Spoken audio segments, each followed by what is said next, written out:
오늘은 7월 두 번째 주일입니다. 오늘도 무슨 퀴즈가 나올지 궁금하지 않아요? 궁금하지 않나 보네요. 예, 오늘은 넌센스가 아닙니다. 실제예요. 또 오늘 본문에 나오는 내용이고요. 우리 성도님들은 우리 인류의 역사 속에 사람이 경작해서 우리 양식으로 곡식으로 쓰는 것이 3대 곡식이 있는데 보리와 밀과 벼입니다. 근데 이 보리와 밀과 벼가 익으면 어떤 차이가 있는지 압니까? 넌센스가 아닙니다. 넌센스가 아니에요. 네. 일부 때는 마침 분이 나와서 제가 아이스 커피를 준다고 그러니까 목사님 비 오는데요 그러더라고요. 야, 이것도 타이밍을 잘 맞춰야 돼. 네. 자, 네. 차이점 하나는 다 알죠. 보리도 고개를 숙이나요? 밀도 고개를 숙이나요? 에이, 마치기 전에 내가 답변해 줘야 되겠다. 보리는 아무리 익어도 뻣뻣하게 서 있습니다. 키가 작아서 뻣뻣하게 서 있어요. 밀은 익으면 익을수록 휘어집니다. 이 밀대가 휘어져요. 그리고 여러분들이 잘 알다시피 벼는 익으면 익을수록 머리가 숙여집니다. 이 세 가지의 차이점입니다. 다 또 이 설교를 하고 나니까 우리 아들이 제 방에 들어와서 아버지는 보리예요, 밀이에요, 벼예요 딱 물어보더라고요. 제가 뭐라고 대답해요? 그래서 알아서 생각해라고 했습니다. 우리나라는 밀보다는 보리를 많이 재배하는 이 토양입니다. 그러나 팔레스타인 유대 나라는 보리보다는 밀을 훨씬 많이 재배하죠. 예수님은 누구나 알아들을 수 있는 지금 밀이 익어가는 들판에서 이 밀 아래의 말씀을 전하고 있을 겁니다. 예수님의 씨 뿌리는 비유는 주변에 씨를 뿌리고 있는 모습을 보면서 씨 뿌리는 비유를 하셨고, 오늘처럼 이렇게 한 알의 밀 아래 비유는 밀이 익어가는 들판에서 밀을 보면서 제자들에게 이 말씀을 들려주고 있으니까 그냥 가슴에 스며들게 되어 있는 것이죠. 근데 많은 분들이 한 알의 밀 하면 한 알의 밀을 우리가 대어야 되고 막 본받아야 되고 지켜야 되는 줄 알고 있는데, 예수님은 그런 의도로 한 알의 밀을 전하고 있지는 않습니다. 예수님의 한 알의 밀이 너무 자기 처지와 일치하고 있다는 거예요. 이 한 알의 밀을 보면 예수님이 이 땅에 오신 자신의 모습과 너무 동일하다는 거예요. 그래서 좀 우리는 그럴 수 있잖아요. 한 알의 밀이 돼야 된다. 이걸 좀 주입식으로 가르치려고 하고 주입식으로 전하려고 하는데, 저도 예전에 그런 우를 범했는지 모르겠어요. 그러나 예수님은 한 알의 밀의 이 모습이 자기가 이 땅에 온 모습과 너무 같이 보이는 거예요. 그래서 이 한 알의 밀과 같은 예수님의 모습을 오늘 메시지로 전하고 있는 거예요. 그래서 오늘 본문에서 왜 한 알의 밀이 이 땅에 오신 예수님과 일치를 이루고 있는지 깨닫고, 우리도 한 알의 밀 같은 그 예수님을 믿으며 따라갈 수 있는 주님의 자녀들이 될 수 있기를 간절히 소망합니다. 그래서 우리는 한 알의 밀이 된 것이 아니라, 내가 한 알의 밀이 되는 것이 아니라 한 알의 밀이 되신 그 예수님을 우리는 따라가야 되는 거예요. 엄청난 차이인 거잖아요. 근데 오늘 예수님이 이 이야기를 전하게 된 이유가 있을 거 아니에요. 오늘 20절에 보니까 헬라인들이 6월절의 명절에 예수님께 찾아왔네요. 이방인들이. 이건 놀라운 사건입니다. 지금 유대 땅까지 예수님을 만나러 헬라인들이, 이방인들이 찾아온 거예요. 이 6월절에. 그런데 주님께서는 유대인들만 구원하는 것이 아니라 헬라인, 이방인들에게까지 구원의 문이 열렸다는 아주 중요한 메시지를 전하고 있어요. 그런데 참 이게 놀라운 것이 바리새인들이 자기들이 종교 지도자였는데 예수님의 인기가 너무 높아져가지고 자신들의 자리가 위협받고 자신들의 자리를 빼앗길 것 같으니까 굉장히 시샘하고 질투하고 있지 않습니까? 그래서 19절에 정말 배가 아파서, 바리새인들이 배가 아파서 온 세상에 예수님을 따르는도다, 이렇게 자기들이 어떻게 보면 시샘하고 질투하고 시기하는 발언을 했는데, 진짜 20절에 헬라인들이 찾아와가지고 온 세상이 예수님을 따르는 것을 실제적으로 보여주고 있는 거예요. 그래서 이게 중요하잖아요. 바리새인들은 예수님을 시샘하고 시기하고 질투하고 있는데 오히려 이방인들이 예수님을 따르고 있는 거예요. 우리도 신앙생활을 하면서 내가 정말 세상을 따를 건지, 우리 구원자 대신 예수님을 따를 건지 정말 우리의 믿음으로 보여줄 수 있기를 간절히 소망합니다. 오늘 예배는 특별하지 않습니까? 이 장마의 폭우를 뚫고 세상을 따르지 않고 우리는 예수님을 따르기에 이 자리에 오신 우리 귀한 성도님들에게 더 큰 은혜가 임할 수 있기를 간절히 소망합니다. 저는 성경 말씀을 보면 궁금해요. 아니, 제자들이 여러 명인데 오늘 21절에 보니까 왜 그 제자들 중에 빌립 집사를 찾아왔는지, 안 그렇습니까? 나는 늘 성경을 읽으면 이런 것이 궁금하고, 그 궁금한 것을 묵상하다 보면 정말 성령님께서 귀한 걸 깨닫고 귀한 은혜를 주시는 거예요. 왜 여러 제자가 있잖아요. 막 베드로도 있고 요한도 있고 안드레도 있고 도마도 있고, 근데 왜 빌립, 그 제자들 중에 존재감이 없는 왜 빌립 제자를 찾아왔느냐 이거예요. 근데 이 헬라인들이 빌립 제자를 찾을 수밖에 없어요. 왜? 이 빌립의 이름이 헬라식 이름이에요. 그러니까 부모 중에 헬라인 핏줄이 있다는 것이죠. 그래서 그 당시 이름을 들어보면 헬라식 이름인지 히브리식 이름인지 다 알 수 있어요. 그리고 사도 바울 같은 경우는 헬라식 이름도 갖고 있고 유대식 이름도 갖고 있는 것이죠. 유대식 이름은 뭡니까? 사울이고 헬라식 이름은 바울인 거예요. 그래서 그 사람의 이름을 보면 출신이 어디냐, 그러니까 헬라인들이 당연히 찾아와서 헬라식 이름을 갖고 있는 빌립을 찾지 않겠습니까? 근데 또 재미있어. 왜 빌립은 예수님께 갈 때 안드레와 함께 갔는지, 이 22절에 보면 뭐라고 나와 있습니까? 빌립은 예수님께 혼자 가지 않고 안드레에게 모든 사정을 말하고 안드레와 함께 예수님을 찾아간 거예요. 왜 그럴까요? 당연하지 않겠습니까? 지금 12명의 제자 공동체는 다 유대 출신들이에요. 이 빌립만 헬라의 핏줄이 섞인 출신이란 말이에요. 그러면 이 제자 공동체에서 이 출신 때문에 사실 빌립은 왕따를 당할 수 있고 소외감을 느낄 수 있고 참 적응이 어려울 수가 있는 거예요. 근데 이 제자 공동체 중에 이 안드레가 화평케 하고 피스메이커 노릇을 하는 거예요. 거기에 보면 막 열심당 시몬 오면 막 유대 독립을 위해서 막 목숨 건 사람들이 제자 공동체에 있단 말이에요. 가론 유다도 그런 사람이고, 이런 사람들이 자꾸 트러블을 일으키는데 이 안드레가 화평케 하고 평화롭게 하는 피스메이커 노릇을 하는 거예요. 사실 자기가, 이 안드레가 베드로를 데리고 왔지 않습니까? 근데 이게 동생이 나대기를 좋아해. 막 장담을 좋아하고.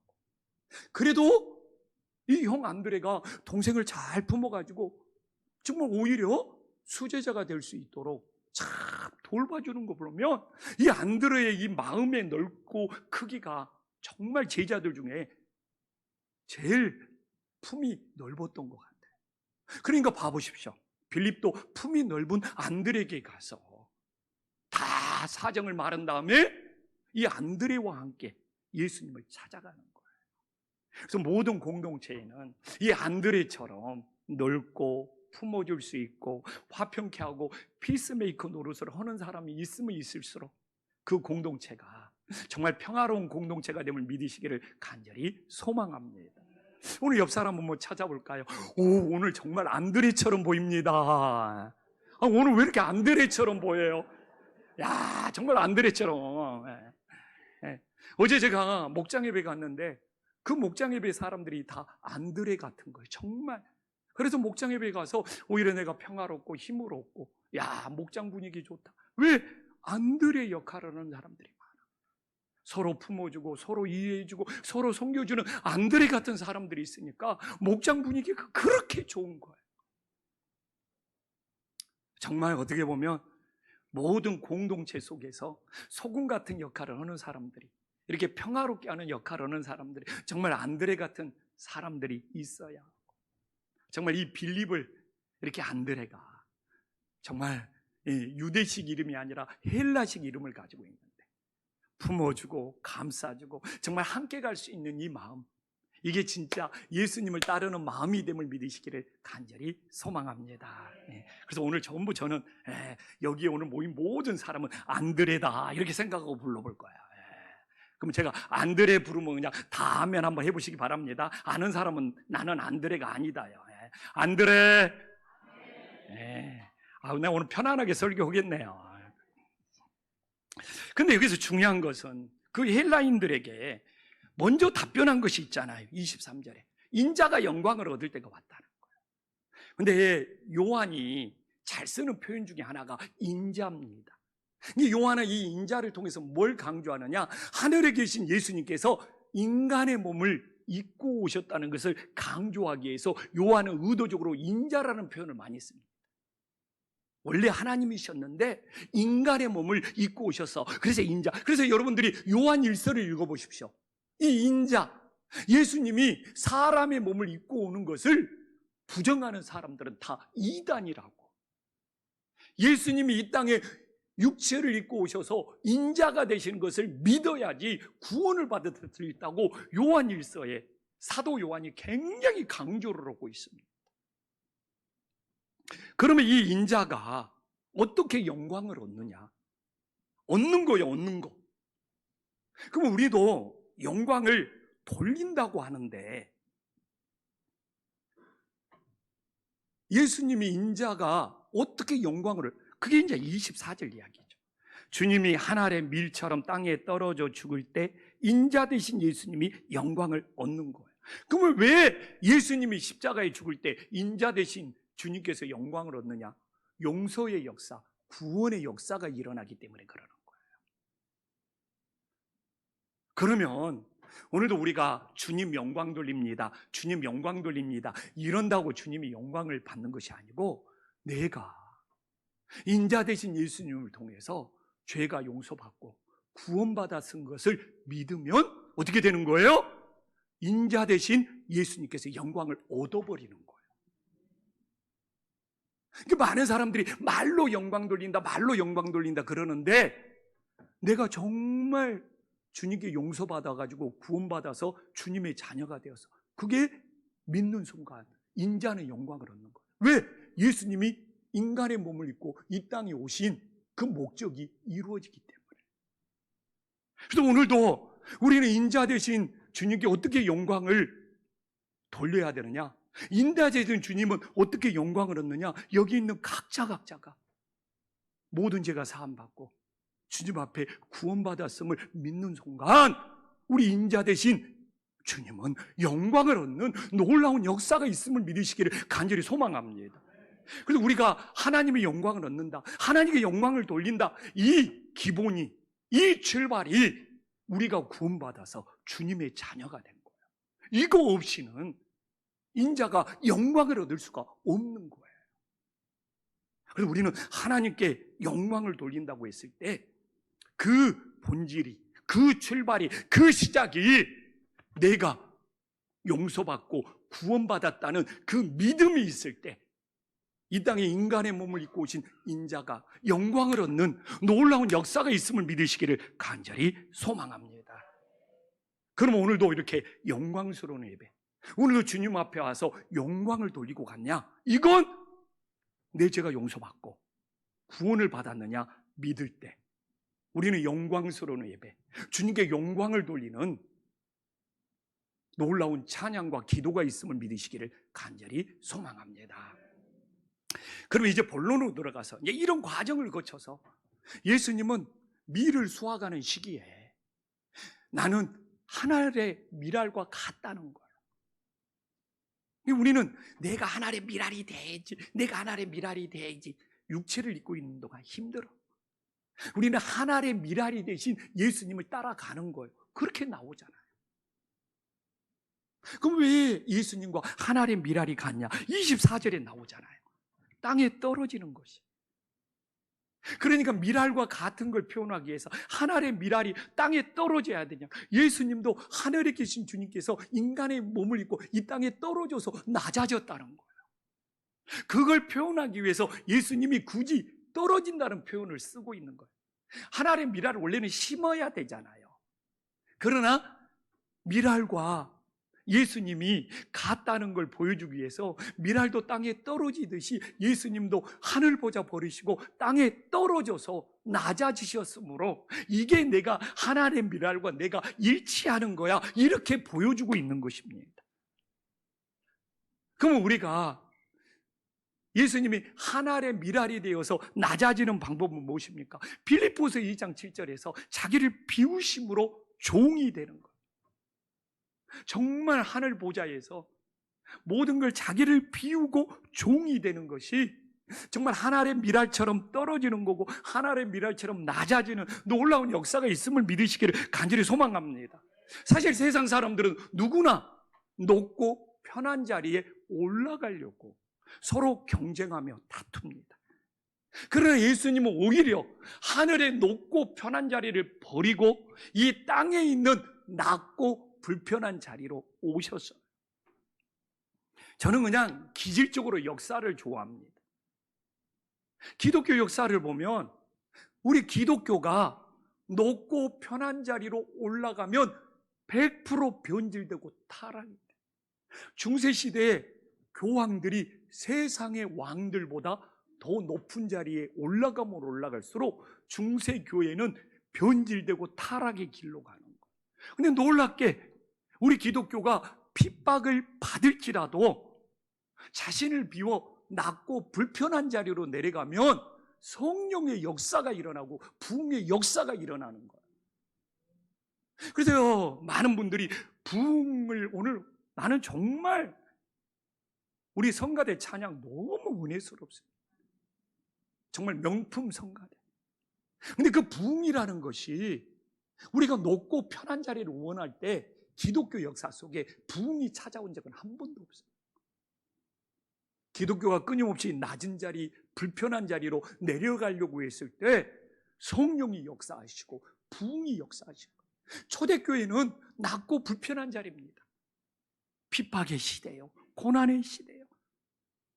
그러나 그 낮고 불편한 자리에서 주님께 기도했을 때 성령이 역사하고 부흥의 역사가 찾아왔음을 믿으시기를 간절히 소망합니다. 그래서 예수님이 하늘의 밀알로 자신을 표현하는 것은 정말 높은 자리가 아니라 낮은 자리로 내려오고 편안한 자리가 아니라 불편한 자리에 내려가신 그 겸손을 우리도 정말 본받으며 살아갈 수 있기를 간절히 소망합니다. 또한 예수님과 밀알이 왜 같습니까? 오늘 24절에 죽는다는 것이 그렇게 중요한 거예요. 여기도 나오잖아요. 죽지 아니하면 그대로 있는 거고 죽으면 많은 열매를 맺는다는 것이잖아요. 예수님도 죽어야 되고 하늘의 밀알도 죽어야 되는 것이 왜 이렇게 일치를 이룹니까? 예수님은 하늘의 밀알을 보면서 자기 이 땅에 오신 정말 삶을 보는 것 같았겠죠.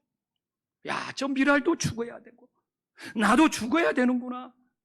근데 예수님은 죽는 것이 순종이요, 죽는 것이 복종이라고 말해요. 하늘의 밀알도 마찬가지죠. 본인이 죽어야 돼. 죽는 것이 순종이고 죽는 것이 복종이에요. 그래서 그 마음을 빌립보서 2장 8절에 예수님은 그대로 표현하는 거예요. 사람의 모양으로 나타났잖아요. 자기를 낮추셨다잖아요. 다 성경에 나온 말씀입니다. 죽기까지 이게 복종이에요. 이게 순종이에요. 그게 바로 십자가의 죽으심인 거예요. 오늘날도 많은 분들이 왜 순종이 안 됩니까? 왜 복종이 안 됩니까?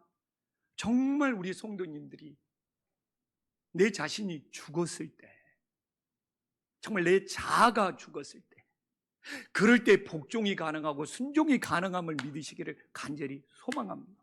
그래서 사도 바울은 그걸 깨달은 거예요. 사도 바울은 그걸 그래서 고린도전서 15장 31절에 나는 날마다 죽노라.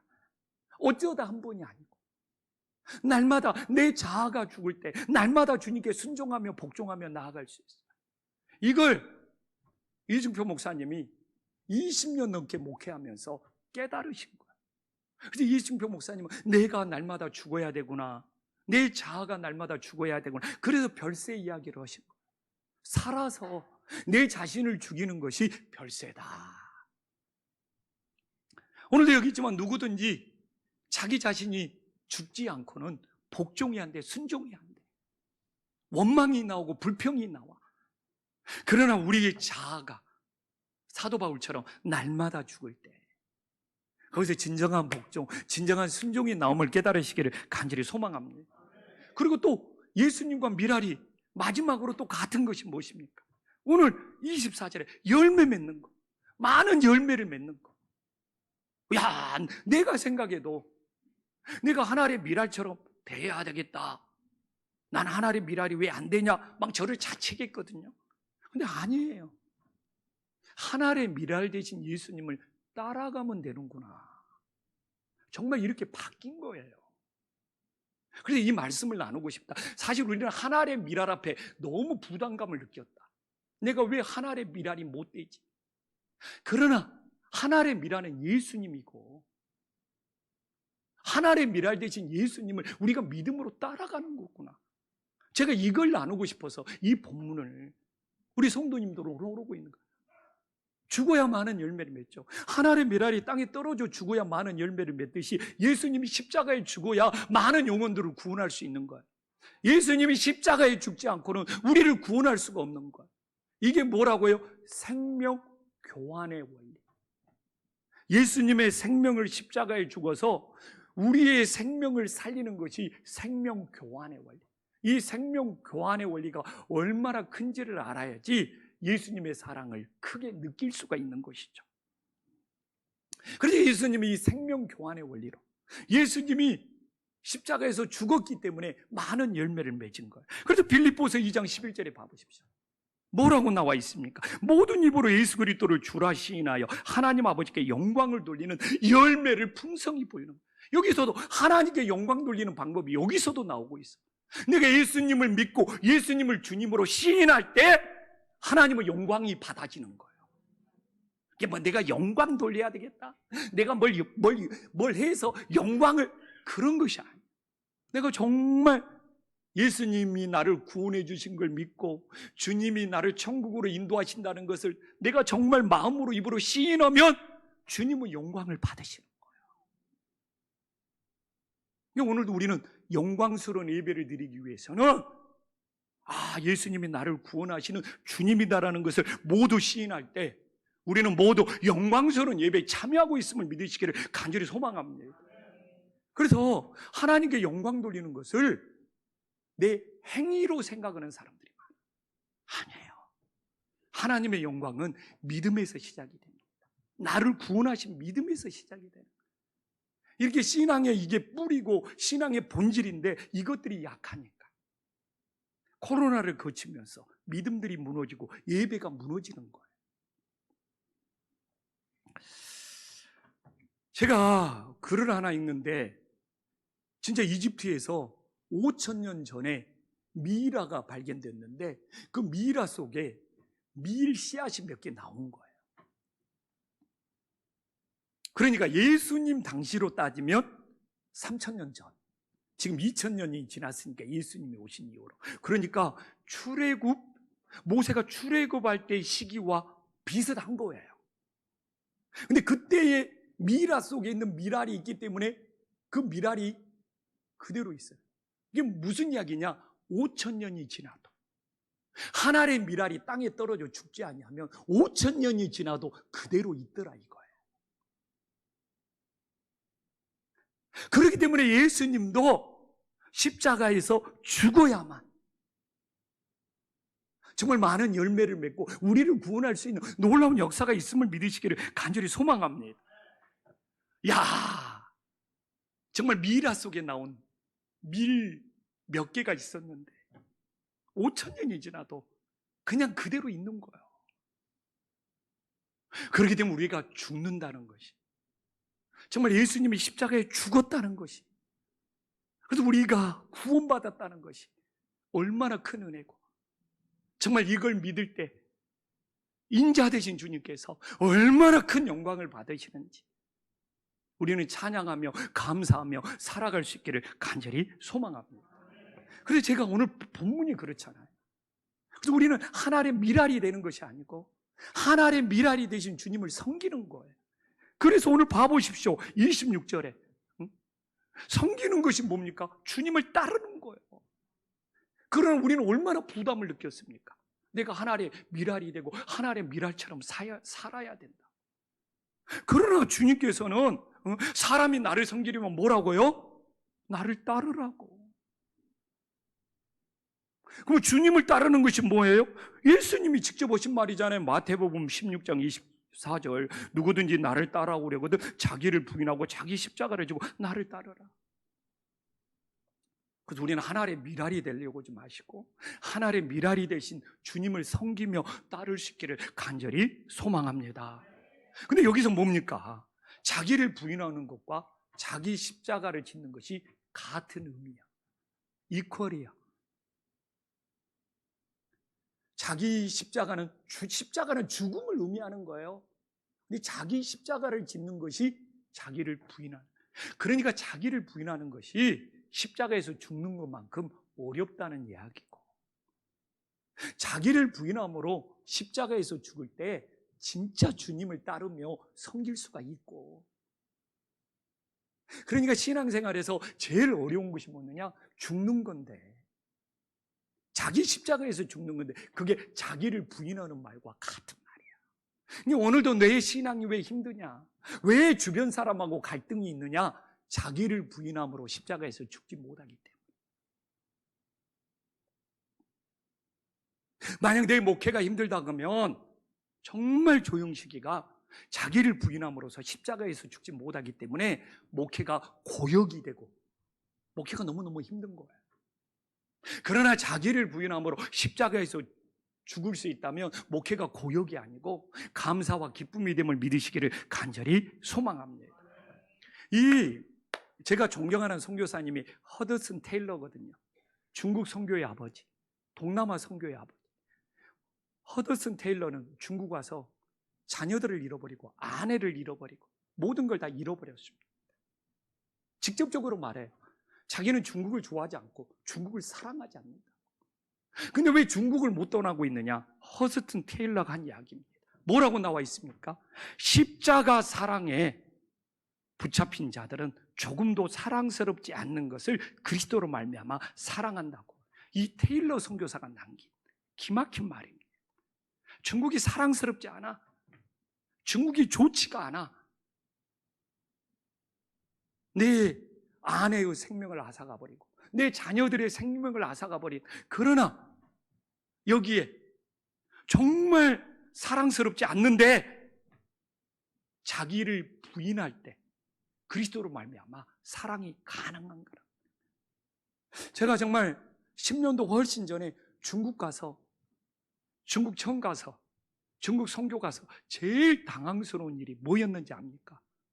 아니 어떻게 화장실에 문이 없어. 그래서 중국 가면 왜 우산을 갖고 가야 되는지, 화장실에 문이 없어요. 아니 앞에만 문이 없습니까? 옆에도 다 뚫려 있어. 그래가지고 그렇게 제가 지하교회 목사님들한테 열심히 강의를 했는데 쉬는 시간에 내가 너무 급해갖고 나왔는데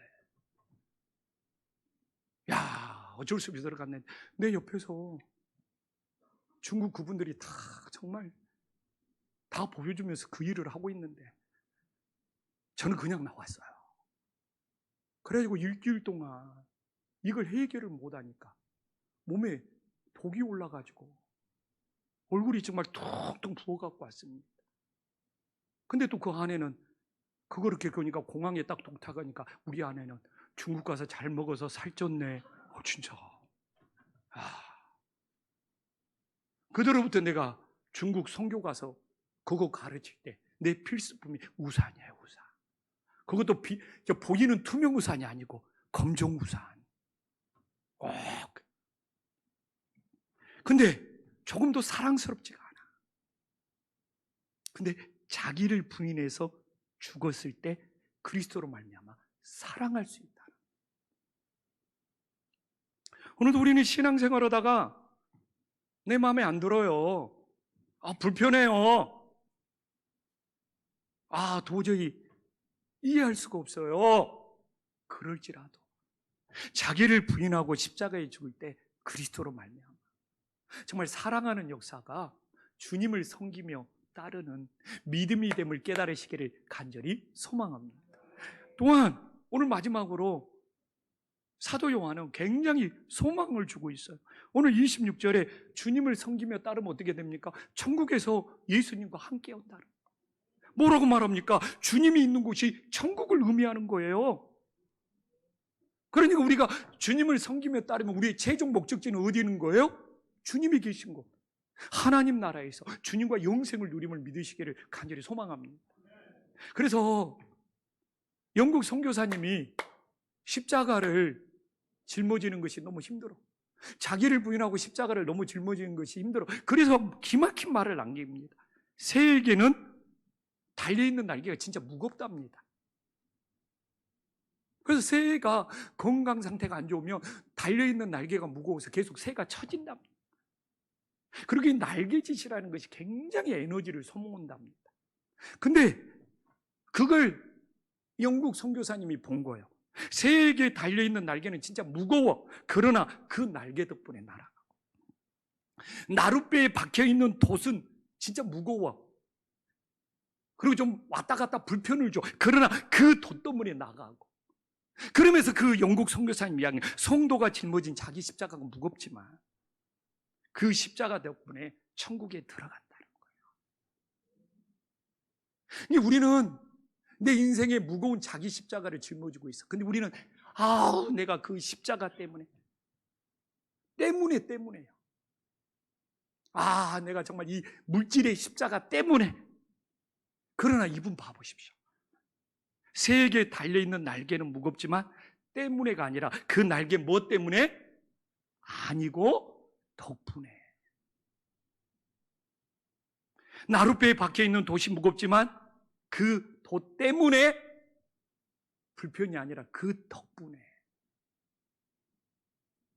그럼 우리 성도들에게는 십자가가, 우리가 짊어진 십자가가 무겁지만 그 십자가 때문에 내 인생이 괴로운 것이 아니라 그 십자가 뭐라고요? 덕분에 천국에 들어간다는 거예요. 우리 말 좀 고칩시다. 옆에 사람한테 이제 당신 때문이 아니고 당신 덕분입니다. 진짜.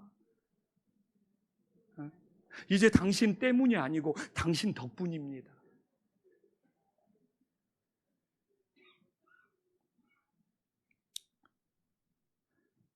이 아프리카 선교사가 그 이야기를 하더라고요. 아프리카 선교사가 강을 건너는데 원주민들이 큰 돌멩이를 가슴에 안겨주는 거예요. 그런데 강 중간쯤 가니까 급류 때문에 원주민들이 안겨진 돌멩이가 없었으면 휩쓸려 갔다는 거예요. 급류 중간에 가니까 왜 원주민들이 강을 건널 때 내 가슴에 큰 돌멩이를 안겨주는지를 알게 됐다는 거예요. 이 돌멩이의 무기 때문에 그 강 급류에 휩쓸리지 않고 무사히 도초갈 수 있다는 그 선교사님의 이야기를 들으면서 내가 회개했어요. 저도 목회하면서 이 교회의 십자가의 무게가 왜 없겠습니까? 오늘 여기에 나와 있는 우리 성도님들도 물질의 십자가, 그 무게의 짓눌림은 있을 거고, 건강의 십자가, 그 짓눌린 무게가 있을 거고, 또 사람 관계 속에서 힘든 그 십자가가 여러분들을 짓누를 수 있는 거예요. 그러나 그것 때문이 아니라 그것 덕분에 내가 기도할 수 있고 주님을 의지할 수 있고 그 십자가 덕분에 정말 천국 갈 수 있음을 믿으시기를 간절히 소망합니다. 제가 이 교회만 해도 이제 22년 차입니다. 21주년이 끝난 거. 제일 무거운 십자가가 뭔지 압니까? 감정 소모하는 거. 내가 이걸 찾아봤어요. 근데 한 곳에서 10년이 쌓이고 또 한 곳에서 10년이 타이면 이게 번아웃이 되어버려요. 이 감정이 소진되어가지고. 나만 그러는 것이 아니에요. 저처럼 한 곳에서 10년, 20년을 머무는 사람은 감정의 소모 때문에 번아웃이 찾아와. 근데 내가 이걸 알아야지 처방도 하고 치유도 되고 회복될 수 있잖아요. 근데 이게 은혜가 되는 거예요. 내 십자가가 무겁기 때문에 그 덕분에 내가 기도하고 주님 의지하고 천국 갈 수 있는 거예요. 내 힘으로 안 되는구나. 앞으로도 저에게는 숙제입니다. 감정 소모라는 거에 대해서. 나는 이곳에서 22년 차잖아요. 근데 이것도 나는 자기 십자가인 거예요. 이 십자가 때문에 새벽마다 기도할 수밖에 없고 주님을 의지할 수밖에 없고 지금은 진짜 주님이 우리 교회를 돌봐줘야 된다고 덕분에가 되더라고요. 덕분에. 정말 오늘 우리 성도님들 각자 십자가가 있잖아요. 가정마다 십자가 없는 사람이 누가 있습니까? 그것 때문에 내 인생이 힘들고 불행하다고 생각하지 마시고 그 십자가 덕분에 내가 기도할 수 있고 주님을 의지할 수밖에 없고 주님 앞에 맡길 수밖에 없다는, 어떻게 보면 이게 자기 부인의 십자가가 될 수 있는 것이죠. 그래서 우리 모두 자기 십자가 덕분에 천국에서 함께 주님을 만날 수 있는 그 놀라운 은혜가 함께하기를 간절히 소망합니다.